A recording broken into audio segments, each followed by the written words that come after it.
হরে কৃষ্ণ। শ্রদ্ধেয় সাধুগুরু বৈষ্ণব চরণে এই অবাজনে দণ্ডবত। তো আজকের এই হরিকথা, কৃষ্ণ কথা, একটা কথা আমরা সবাই মনে রাখব যে অসুরের জন্মে উৎপাত আর সাধুর জন্মে হচ্ছে শান্তিবাদ। এই কথাগুলো আমাদের স্মরণ রাখতে হয়। কেন জানেন? একটা গ্রামে, একটা শহরে, একটা রাজ্যে যদি অসুরের স্বভাবের সন্তানের প্রভাব বেশি পড়ে, তাহলে সেই গ্রাম, সেই দেশ, সেই রাজ্য কখনো শান্তি থাকতে পারে না। আজকে আমি এটা বলছি না যে সারা পৃথিবীর সন্তান ধর্মরাজ যুধিষ্ঠির হয়ে যাবে, এটা কখনো সম্ভব নয়। কিন্তু আবার এটা বলছি না যে সারা জগৎ দুর্যোধন, দুঃশাসনের মতো সন্তান ঘুরে যাবে, তাহলে তো পৃথিবী আর চলবে না। তাহলে আমাদের একটা সতর্ক থাকা দরকার। প্রত্যেকটা মানুষের একটা মানবিকতা থাকা দরকার। আজকে যদি এই রকম পথে ঘাটে কাপড় টানা ছেলে আমরা ঘরে ঘরে জন্ম দিই, তার কোনো শিক্ষা দীক্ষার, তার কোনো বালাই না থাকে, তাহলে কি করে মায়েরা পথে ঘাটে এইভাবে চলাফেরা করবে? তো কিভাবে মায়েরা ধর্মকথা শ্রবণ করবে? তাহলে এগুলো যদি সন্তান ভালো আমরা করতে চাই, তাহলে নিজেকে আগে সেই সৎপথ অবলম্বন করতে হবে। সেই ধর্মকথা, ধর্ম সম্বন্ধে তাকে জানতে হবে। এবার সেই মনুষ্যত্বটা জাগ্রত করতে হবে। তাহলে সেইটা জাগ্রত করতে গেলে বা জাগ্রত করতে গেলে তাহলে আমাদের কি করা কর্তব্য?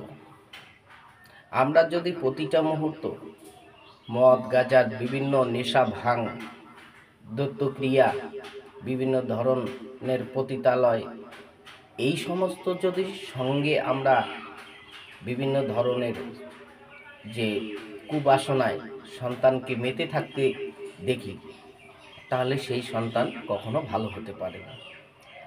বা যেখানে কোনো ধর্মকথা নেই, যেখানে কত জ্ঞানের কথা নেই, যারা জ্ঞান এইভাবে নিতে চায় না, তারা কখনো সুসন্তান হতে পারে না।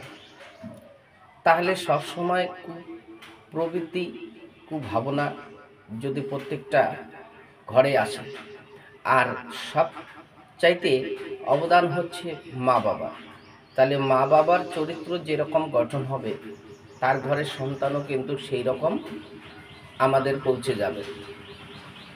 তাহলে প্রথমে মা বাবার শিক্ষাটাই হচ্ছে বড় শিক্ষা। এবার কোনো কোনো ক্ষেত্রে দেখা যায় মা বাবা ভালো, সন্তানকে ভালোভাবে জন্ম দিয়েছে, কিন্তু সন্তান যখন বড় হয়ে গেল, তখন কুসঙ্গের প্রভাবে আবার সেই সন্তান খারাপ হয়ে গেল। মা বাবা ভালো বলছে ভালো, কিন্তু এখানে সঙ্গের দোষে সেই সন্তান নষ্ট হয়ে গেল। বাবা মা বলছে তুমি ভালো সঙ্গ করো, ভালো পথ ধরো, তুমি মানুষের মতো মানুষ হও। আর এই ছেলে কুসঙ্গ ধরে কি করছে? সেই ছেলে দেখুন কুসঙ্গ ধরে রাস্তার মেয়েদের কাপড় টানছে। তাহলে এই যে আমরা দেশে, রাজ্যে এই রকম যদি দেখি যে এর প্রভাবটাই বেশি, তাহলে কি বুঝতে হবে?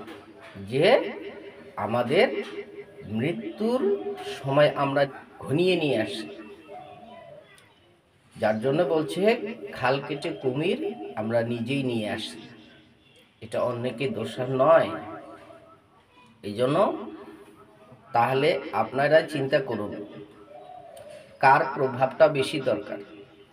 যদি কোনো দেশে, কোনো রাজ্যে যদি সাধু সন্তের বা সৎ মানুষের প্রভাব হয়, যদি থাকে কোনো গ্রামে গঞ্জে, আপনারা নিশ্চিন্তে ঘুমিয়ে যান, কোনো চিন্তা হবে না। আর যদি ওই রকম দুষ্ট থাকে, এই রকম যদি অসুর প্রবৃত্তির সন্তান থাকে, দেখবেন তারা সারা রাত বিভিন্ন ধরনের অত্যাচার করতে থাকবে। আপনি আমি কখনো ঘুমাতে পারবো না শান্তিতে, না জানি কখন কি করে। এরা ঘরের মা বোনকে পর্যন্ত টেনে হিঁচড়ে নিয়ে গিয়ে কোথায় কি করবে, এই ভয়ে আপনি আমি কখনো ঘুমাতে পারবো না। এই জন্য একটা সতর্ক থাকুন, কখনো এই ধরনের কুবাসনা কুভাবনা প্রশ্রয় কেউ কাউকে দেবেন না, বা নিজের ভিতরেও আনাটা কখনো ঠিক নয়। আমরা প্রত্যেকে চাইব যার যার ধর্ম অনুসারে সে ধর্মের জায়গা থাকবে, সৎপথ সদ্বুদ্ধি সৎ অবলম্বন করে চলবে। একেই হচ্ছে সাধুবাদ, এটাই হচ্ছে সাধু কথা। কিন্তু সে নিজের জায়গা ঠিক রেখেছে। আজকে কত দেখা যায় যে পরের এইভাবে মা বোনকে টেনে হিচড়ে বিভিন্ন ধরনের সন্তান বিভিন্ন রকম কর্ম করছে। আচ্ছা, যদি ওনার কোনো মা বোনকে ওনার চোখের সামনে সামনে কিছু করা হয়, তাহলে সেই ব্যক্তির কি ভালো লাগবে? না উনি সহ্য করতে পারবে? তাহলে উনি কিন্তু ওনার জায়গাটা ঠিক রাখছে, উনি নিজেরটা কাউকে দেবে না, কিন্তু অন্যের এইভাবে টেনে হিঁচড়ে খাচ্ছে। তাহলে ভাবুন, যারা প্রকৃত সত্যবাদিতা হন, যারা প্রত্যেকেও ধর্মটা জানে, তারা কোনো জাতির প্রতি, কোনো মানুষের প্রতি, বা কোনো যে কোনো জীবজন্তুর প্রতি সে কখনো হিংসে করবে না, অন্যায় করবে না, কারো ক্ষতি চাইবে না। কাজে শান্তি কামনা করুন সবাই। কেন, শান্তি যদি আমাদের ভিতরে না থাকে কখনো সুখ আসবে না। এই জন্য ধর্মবিহীন হয়ে থাকাটা কখনোই আমাদের ঠিক নয়। যার জন্য জগতের পরিস্থিতি দেখুন, ছেলে মেয়ে ধর্মকথা তো শুনতেই চাইছে না। এরা বিভিন্ন ধরনের কুভাবনা কুমনোবাসনা নিয়ে এরা মেতে থাকতে চায়। সন্তানদেরকে ধর্মপথে চালিত করুন, তাদেরকে সৎপথ অবলম্বন করান, তাদেরকে ভালো কথা শুনিয়ে দিন। তাহলে আপনি শান্তি থাকবেন, আমি শান্তি থাকব, দেশের লোক শান্তি থাকবে, সবাই শান্তি থাকবে। হরে কৃষ্ণ। যাই হোক, আজকে বেশি কিছু আমি বলবো না। যার জন্য আমাদের মনে কিভাবে শান্তি আসবে আপনারা নিজেই চিন্তা করুন। আপনারা যত ভগবানের কথা শুনবেন, যত মহৎ গুণীজ্ঞানের কথা শুনবেন, ততই আপনি শান্তিতে থাকবেন, কখনো অশান্তিতে থাকবেন না। এটাই কামনা করব।